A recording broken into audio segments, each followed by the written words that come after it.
یہ ایک سچا واقعہ ہے۔ میرے نانا ابو نے آج سے تقریباً 30 سال پہلے کھنہ پل قبرستان، جو کہ بہت بڑا ہے، سے تھوڑی دور اپنا گھر بنایا تھا۔ تب وہ گھر بالکل ٹھیک تھا، یعنی کہ جنات وغیرہ نہیں تھے اس میں۔ گھر کافی بڑا تھا، 5 بڑے کمرے، 2 اسٹور، 1 کچن، 3 واش روم اور 1 پکا صحن، جبکہ اس کے ساتھ ایک کچا صحن بنایا تھا، جبکہ چھت پر صرف 2 کمرے اور 1 واش روم تھا۔ گھر کافی بڑا تھا۔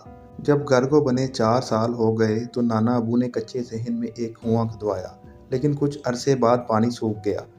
تب نانا ابو نے کنواں بند کروا دیا تھا، لیکن کنواں بنوانے کے بعد سے ہی گھر میں جنات کی موجودگی کا احساس ہونے لگا۔ میرے 3 ماموں اور 1 خالہ ہیں۔ ان سب نے اور نانا نانی نے گھر میں بہت دفعہ جنات کی موجودگی کو محسوس کیا، لیکن تب تک کسی کو جنات نے ڈرایا یا نقصان نہیں پہنچایا تھا۔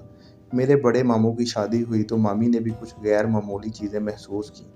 نانا ابو نے کنواں بند کروا دیا۔ ایک دن میری نانی امی نے ایک کمرے میں آٹے کی بوری رکھی۔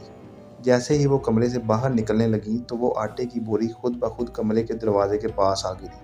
وہ بوری اپنی جگہ سے تقریباً 10 فٹ دور جا گری۔ میری نانو ڈری نہیں بلکہ واپس اسی جگہ بوری رکھ آئیں۔ میری نانی امی اور نانا ابو دونوں گاؤں کے رہنے والے تھے۔ انہوں نے گاؤں میں بہت بار اس طرح کی چیزیں دیکھی تھیں، اس لیے وہ ڈرتے نہیں ہیں۔ اس کے بعد گھر کے ہر فرد کے ساتھ کوئی نہ کوئی واقعہ ہوتا رہا۔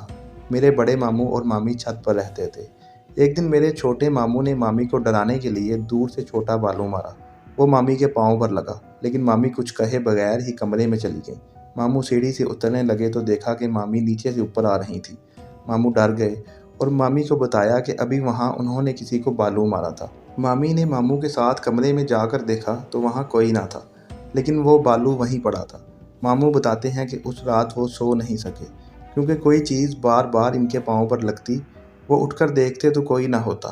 وقت گزرتا رہا اور سب ماموں اور خالہ کی شادی ہو گئی، لیکن سب کے ساتھ اس طرح کے واقعات ہوتے رہے۔ کزن لوگوں نے بھی بہت بار سٹور کے ساتھ والے ایک کمرے میں کسی عورت کو دیکھا ہے، جس نے ایک چھوٹے بچے کو اٹھا رکھا ہوتا تھا۔ جب وہ کسی بڑے کو اس جگہ لاتے تو وہاں کوئی موجود نہیں ہوتا، لیکن وقت کے ساتھ ساتھ جنات کسی نہ کسی طریقے سے اپنی موجودگی کا احساس دلاتے رہے۔ اب تو سب کو یقین ہو گیا تھا۔ میرے نانا چھت پر سوتے تھے۔ گرمیوں میں باہر کھلے آسمان کے نیچے سوتے ان پر 2-3 دفعہ کسی چیز نے حملہ کیا۔ ان کی مچھردانی اکھاڑ دیتیں۔ نانا چارپائی کی ایک طرف کلہاڑی رکھتے تھے۔ وہ فوراً آیت الکرسی پڑھتے اور کلہاڑی اٹھاتے، لیکن ہر دفعہ وہ یہ دیکھتے کہ وہ چیز سائے کی صورت میں ہوتی تھی اور وہ چیز فوراً گھر کے پیچھے باغ میں چھلانگ مار دیتی۔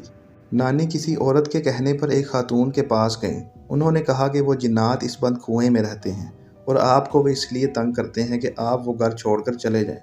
نانا ابو اور نانی امی نے فیصلہ کیا کہ وہ یہ گھر بیچ دیں گے۔ جب گھر بیچنے کی بات سب کو بتا دی تو اس کے بعد رات کو صاف نظر آتا کہ چھت پر بنے کمرے کی چھت پر کوئی بیٹھا ہے، اور اس بات کی تصدیق ساتھ موجود دوسرے گھر کے لوگوں نے بھی کی تھی۔ ان کا کہنا تھا کہ آپ کی چھت پر جو کمرے بنے ہیں وہاں کوئی عورت بیٹھی ہوتی ہے، اور تہجد کے وقت ہم سب نے دیکھا ہے اس کو۔ ایک بار خالہ اور ان کی بیٹی چھت پر سو رہی تھیں۔ ساتھ والے کمرے میں نانا ابو اور نانی امی بھی تھیں۔ خالہ واش روم جانے کے لیے اٹھیں تو جیسے ہی وہ کمرے سے باہر نکلیں، کمرے کی چھت پر سے کسی کے پاؤں نظر آئے لٹکے ہوئے۔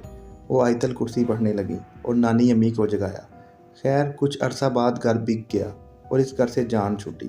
میں نانی امی کے اس گھر میں ہر ہفتے جاتا تھا، لیکن میں نے کسی جنات کو نہ کبھی دیکھا نہ ہی کبھی محسوس کیا۔ جب میری عمر 17 سال تھی تب وہ گھر بیچا تھا۔ ان 17 سالوں میں ایک دفعہ بھی کسی کو نہیں دیکھا۔ گرمی کی آدھی چھٹیاں میں نانی امی کے گھر پر گزارتا تھا۔ میری امی نے بھی کسی چیز کو نہیں دیکھا وہاں، جبکہ نانی امی، نانا ابو اور گھر کے ہر فرد، یہاں تک کہ بچوں کے ساتھ بھی واقعات ہوتے رہے تھے۔